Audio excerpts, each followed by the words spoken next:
A woman arrives at a gas station late at night. 3 children in the back seat. Bags piled up in the trunk. A lost look in her eyes and a soul in pieces. She was running. From what? From whom? No one knew. But that gas station attendant, a simple man with a gentle voice and an attentive heart, saw more than what met the eye. He saw the fear. He saw the despair. And he decided to act. He didn't have much, but he had enough to offer a warm coffee, an improvised bed, and shelter from the storm. What he didn't realize was that, in that moment, he was changing the course of 4 lives, and his own as well. Years later, when he no longer expected gratitude, when life seemed to have forgotten him, the past came knocking on his door.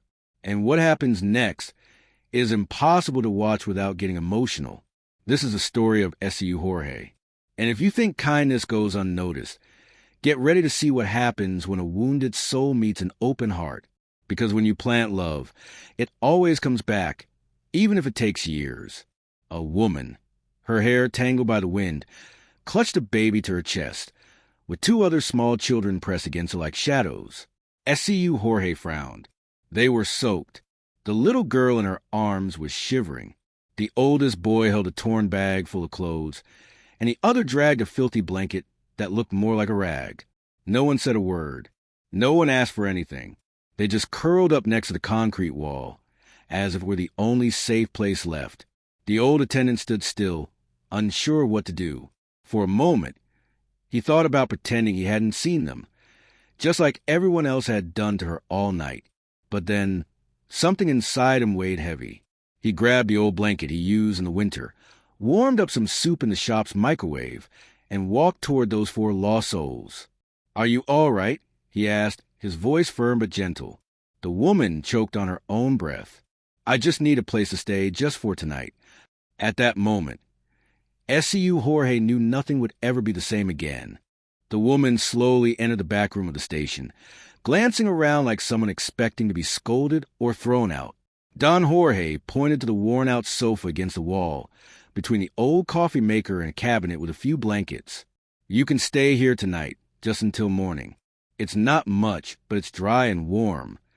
She nodded with an almost imperceptible movement, as if apologizing for being there. The baby, no more than 8 months old, whimpered softly. The middle child, wide-eyed, looked around like a scared cat. And the oldest, who must have been around 7, stood firm with his arms crossed, as if he had taken on the role of man of the house long ago. Don Jorge watched him in silence as he filled 4 plastic cups with warm milk. It wasn't like him to get involved, but there was something about that woman, a dull gaze, from someone who had already suffered more than she should, yet still held on to a spark of strength that time hadn't extinguished. "There's also some bread if you want," he said, trying to break the tension. She gave a faint smile. That smile, it was like watching the sun trying to break through a heavy cloud. "Thank you. Really, thank you so much, sir. I don't know what I would have done." "It's okay. No one deserves to be out in the cold with little kids," he replied, pulling up a chair to sit in front of them. The woman, still curled up on the sofa, settled the baby in her lap and covered the other 2 with a blanket Don Jorge had brought. They were exhausted, dirty, hungry, but above all, broken inside. "What's your name?" he asked. "Erica. And the kids?" "The oldest is Lucas, the one in the middle is Joao, and the little one is Luma." Don Jorge nodded. "They're beautiful and brave." She lowered her eyes and murmured, "We were trying to get to my aunt's house, but the car broke down. And then I lost everything. We walked from the last town." Don Jorge stayed quiet. He had seen many things in life. Bad people, lost people. But there was a pain in Erica's eyes that wasn't common. It was fresh. Still alive. "Were you running from someone?" he asked directly, but without judgment. She hesitated. Her eyes filled with tears, but she didn't cry. She only answered in a broken voice, "Yes, their father." Don Jorge didn't need any more details. He knew the kind of man who would drive a woman to walk miles in the cold with 3 small children. Rage simmered silently inside him, but he held it back. It was nighttime, and she needed peace. "You're safe here.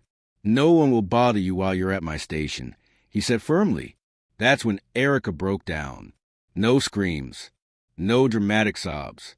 She simply closed her eyes and took a deep breath, as if, for the first time in months, she allowed herself to feel relief. The early morning hours passed slowly. The children fell asleep quickly, huddled together in the same corner of the sofa, and the baby finally calmed in his mother's arms. Don Jorge stayed awake, keeping watch, sipping reheated coffee, glancing at the door from time to time, like an old guard dog. In his mind, a storm swirled. Who was this woman, really? What else was she hiding? And most importantly, would the man she was running from show up in the middle of the night? But he pushed those thoughts aside with a breath of faith. A simple faith, the kind that believes doing good is still worth it. When the sun began to paint the sky in soft orange, Don Jorge opened the cafeteria door and felt the cool morning breeze. He looked back at the sofa and saw Erica asleep, sitting up, the baby in her arms. Her face, though tired, seemed lighter. Lucas was still holding his mother's hand, even in sleep.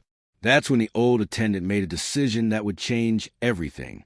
He wasn't going to let that family leave without knowing they'd be okay. He wouldn't be just another person who turned their back on them. For the first time in a long while, he felt like he had a purpose. The woman with 3 children had arrived at his station in the middle of the night, but maybe, just maybe, she had brought with her a chance for redemption he didn't even know he needed. The day had barely begun when SCU Jorge heard a soft door creak. It was Erica, standing at the entrance to the back room, her eyes hollow, her expression heavy with something he knew all too well, shame and fear. "Can I help with anything?" she asked, like someone who feels they need to repay just for being alive. "You can sit down and have a coffee with me," he replied kindly, pointing to one of the stools in the diner. She hesitated, but she went. She sat with hunched shoulders, her eyes constantly scanning the room, as if any sound might announce the arrival of a nightmare. "You don't need to be afraid here, Erica," he said, placing a cup in front of her. "You're safe. I just want to understand. Who are you, really? And who are you running from?" She held the cup with both hands, as if it were the only warmth left in the world. She took a deep breath, glanced at the back door where her children were still sleeping, and began to speak. "I got married at 18. His name was Raphael. At first, it felt like a dream. He was handsome, charming, made me feel special. Promised me the world, took me away from my mother's house, and said he'd give me a queen's life." She smiled, but it was a sad, worn-out smile. But what he gave me was hell. Silence settled for a few seconds. SCU Jorge said nothing, just listened. He'd heard similar stories, but each one had its own wounds. As soon as I got pregnant with Lucas, he started to change. He'd come home late, smelling like booze, lock me inside out of fear I'd run around. When Lucas was born, he got worse. Said I was useless, good for nothing. Sometimes he apologized, but only after hurting me. Her voice was calm, frighteningly calm. Then came Joao, and things got worse. He lost his job, started using drugs, came home like a monster, hit me for anything. If the food was cold, if I didn't smile at him, if the kids made noise. SCU Jorge gripped the cup in his hands. It reminded him of his own sister, killed at 26 by a husband just like that. When I got pregnant with Luma, I thought about running, but I had no one. My mother died, and my father was never around. I only had an aunt who lives in another town. I tried writing to her, asking for help, but he found the letter, locked me up for days. She ran her hand through her hair, and her eyes filled with tears for the first time. I escaped when he went out to buy cigarettes and left the key in his pants pocket. I grabbed only the essentials, the kids, and left. We hitchhiked, walked for days, slept by the roadside, in abandoned stations. I tried selling my phone to buy food. Luma got sick, and I thought I was going to lose her, but God brought me here. SCU Jorge stood up and went to the counter to get a napkin. He placed it in front of her, but Erica didn't cry. She just trembled, as if she were still in flight. "And him? Raphael? Do you think he might find you?" SCU Jorge asked in a lowered tone. "If he finds out I'm alive, he'll come. He doesn't want the kids. He wants control. and he wants to destroy me for running. Silence. And your aunt? He pressed. She wrote me back. Said I could come. Sent the address. It's 2 towns from here. But I don't have a car anymore. Not even money for a bus. SCU Jorge got up without a word. He walked to a drawer and pulled out a key. Tossed it on the counter. There's an old combi out back. Nobody's used it in a while. It's a bit beat up, but it runs. If you want, I'll drive you myself. Erica looked at him as if he had just handed her the impossible. Why? Why would you do this for me? She asked, suspicious but hopeful. SCU Jorge took a deep breath. Because my sister also tried to run from a monster, but she didn't have time. I couldn't help her, and I've carried that for over 20 years. She covered her mouth with her hand, overwhelmed, and for the first time, let a single tear fall. Thank you. I don't have words. You don't need any. Just stay alive. For them. For you. That morning, with the sun already high and the hum of engines in the distance, 2 broken lives began to come together. It wasn't love or charity. It was redemption. It was one person's past trying to save another's future. The next morning arrived with the smell of gasoline and hope. The old light blue combi rattled as it roared, coughing between gears as if it too were waking from a long sleep. SCU Jorge was adjusting the luggage in the makeshift trunk, while Erica carefully settled the children inside. Lucas held Joel's hand tightly, still looking uneasy about traveling with a stranger. Little Luma, curled up in her mother's lap, sucked on a faded piece of cloth. It was early. The sun barely touched the asphalt of the highway, and the gas station still slept in silence, as if blessing that quiet departure. It's a long trip, said SCU Jorge, checking for the 3rd time the crumpled map he kept in the glove compartment. But I'll take you to your aunt's door. A man's word. Erica nodded. Saying thank you felt too small. For the first few miles, silence filled the combi. The boys dozed off, rocked by the bumpy ride, while Erica stared out the window, her face still. Only her eyes moved, watchful, unsure, as if searching for signs of the past along the roadside. Are you afraid he'll show up? SCU Jorge asked, eyes on the road. She hesitated. Yes. I don't trust that he's not looking for me. You're with me now. If he shows up, we'll deal with it. But he won't. A few more miles in silence. The road felt endless. They passed through small towns where time dragged on. They stopped to refuel, buy bread and milk, and stretch their legs. At every stop, Erica kept the children close, always alert, always ready to run again. At lunchtime, they stopped at a roadside lookout. SCU Jorge improvised a picnic with bread, bananas, and box juice. The boys ate eagerly, and Luma even giggled when Joel made a face at the taste of the mashed banana. They seem calmer today. Observe SCU Jorge. They know when we're safe. Kids can feel it, Erica replied, with a look of tenderness that contrasted with the harshness of the road. And you? Are you feeling calmer? She thought for a moment before answering. I'm trying to believe this is real, that I'll get to start over, that I won't have to run again. You will, but you need to believe in yourself more. That phrase echoed inside her the rest of the afternoon. No one had ever said that to Erica. Believe in herself? How? When her whole life had been full of denial. Denial of love, protection, dreams. By the end of the day, exhaustion hit hard. The combi started overheating, and they decided to sleep at a roadside station. SCU Jorge had contacts there and secured a safe spot in the back, near some familiar truck drivers. The children fell asleep quickly. The journey, the tension, the heat, it had drained them. Erica sat outside the combi, staring at the dark sky filled with stars. SCU Jorge joined her, holding 2 cups of coffee. Want to talk? He asked, offering one. Actually, I want to thank you. You've thanked me enough. No, not enough. I almost lost faith in people. You reminded me that there's still kindness in the world. He smiled modestly. My sister, she used to say that too, that the world was cruel, but sometimes someone good came along. Silence, a heavy silence of memories, but also of understanding.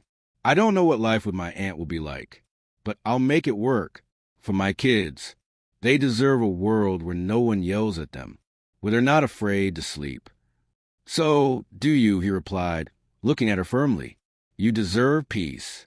That night, Erica slept without flinching. No nightmares. The old, noisy combi had become a shelter. And SCU Jorge, a stranger who had become an anchor, the next day brought the final stretch of the journey. It was the last city, the promised destination. As they drove through the quiet streets of the countryside, Erica began to tremble. Was it fear, relief, or simply the end of the escape? There, she said, pointing to a simple house with an unkempt garden and a white fence. That's where she lives. The combi came to a slow stop. The front door opened even before they got out. An elderly woman with white hair appeared on the porch, her eyes full of tears. Erica, my God, is it you? She said, her voice choked. What followed felt like an old movie scene. The aunt ran, hugged Erica tightly, and cried. The children, shy, stayed behind their mother until a woman knelt and opened her arms to them too. SCU Jorge watched from inside the combi, quietly, knowing his role was coming to an end. Erica turned, still hugging her aunt. SCU Jorge, come meet my aunt.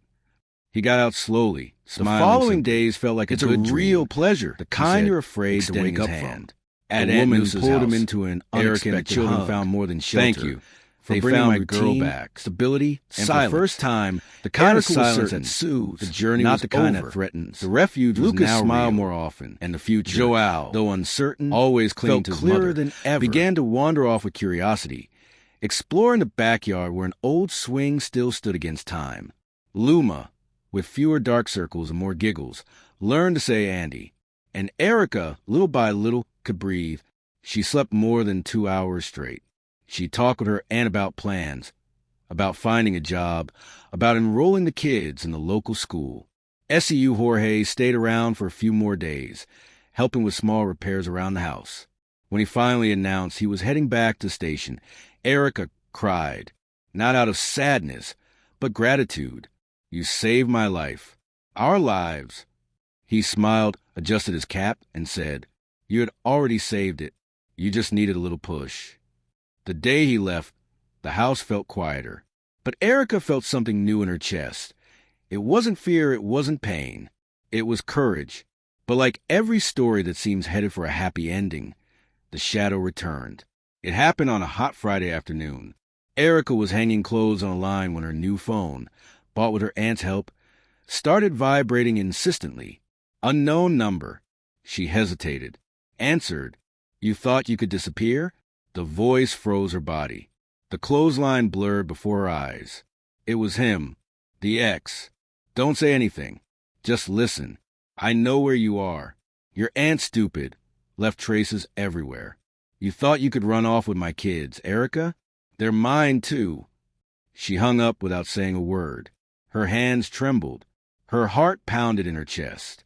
She ran inside, locked all the doors and windows. Her aunt, seeing her like that, understood everything without needing an explanation. He found us. They called the police, filed a report. The chief, a firm and sharp woman, advised Erica not to leave the house until a local judge could be reached to review the restraining order. But there was a catch. The previous order was only valid in the original state. The new one would take days to become official there. You're vulnerable for now, the chief warned. But we'll do everything we can to protect you. The nights became tense again. Every pair of headlights outside made Erica peek through the window crack. Lucas started sleeping with her again. Joao wet the bed 3 times. Luma cried at the slightest unfamiliar sound. On the 3rd day after the call, someone knocked on the door. Knock, knock, knock. 3 sharp, insistent knocks. Erica froze. Her aunt came out of the room with a wooden stick in hand, legs shaky. When the door opened, it wasn't him. It was a police officer.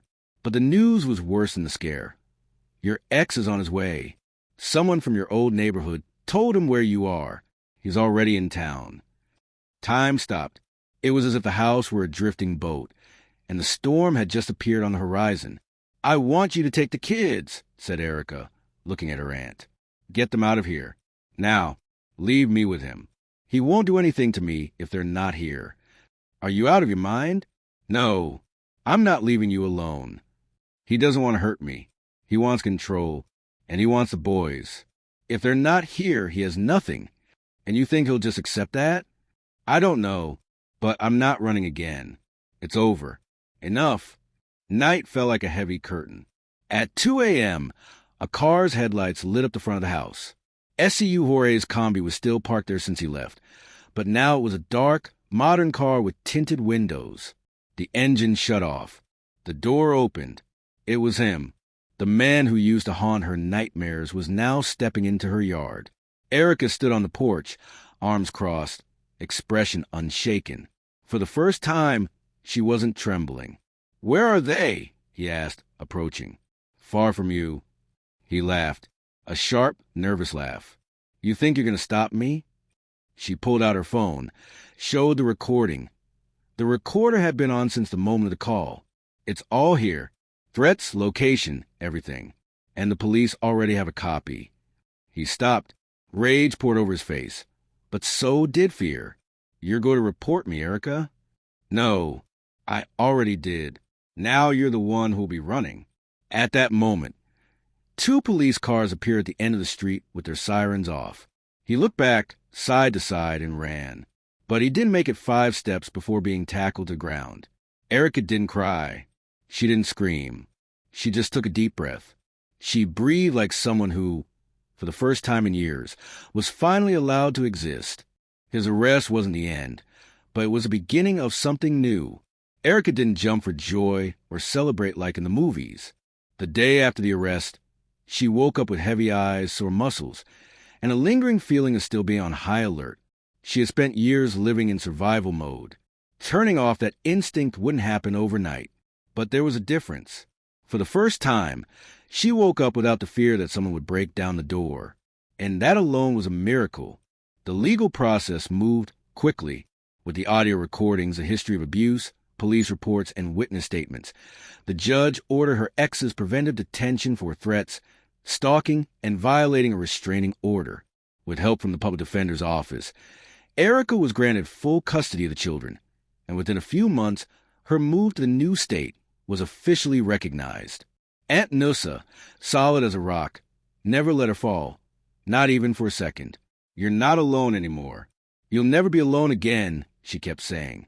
Joao started attending the neighborhood preschool. At first, he cried every day, clinging to his mother's leg. But over time, he let go. He began smiling more often. Lucas, the oldest, wanted to help his mother from the very beginning. Maybe a little too much. One day, Erica knelt in front of him and said, "Son, you don't have to be a grown-up right now. You can play. You can make mistakes. You can be a kid. Mommy's got you." He cried. It was the first time she saw him cry without shame since they left home. Luma, the youngest, seemed the most adapted, as if all the past terror was just a distant memory. She was the laughter of the house, the gentle breeze in the middle of rebuilding. Erica got a job at a local bakery. She woke up at 4:30 a.m., left before sunrise, and came back in the late afternoon, exhausted but with dignity. Aunt Nusa watched the kids during that time. The income was modest, but enough. Sometimes, on her way to work, she looked up at the still dark sky and smiled to herself. We survived, she thought, and that's worth more than anything. With time, she started attending a support group for women who had experienced violence. At first, she just listened in silence. Then she began to share her story. One day, another woman held her hand and said, "You gave me courage." That was when Erica understood. Her pain, her past, could serve something greater. She didn't want to be a martyr or a hero, but she could be a bridge. She went back to school at night. She picked up notebooks from a GED program offered at the local church and spent hours reading. She wanted to finish high school. She wanted to become a social worker one day. "I want to help other Ericas," she told her aunt, who smiled with teary eyes. One afternoon, while organizing drawers, she found an old photo, her and the kids, still small, at a park. They were smiling, but there was a shadow behind their eyes. Back then, they pretended to be okay. Now, Even with little, they truly were. Erica no longer saw herself only as a survivor.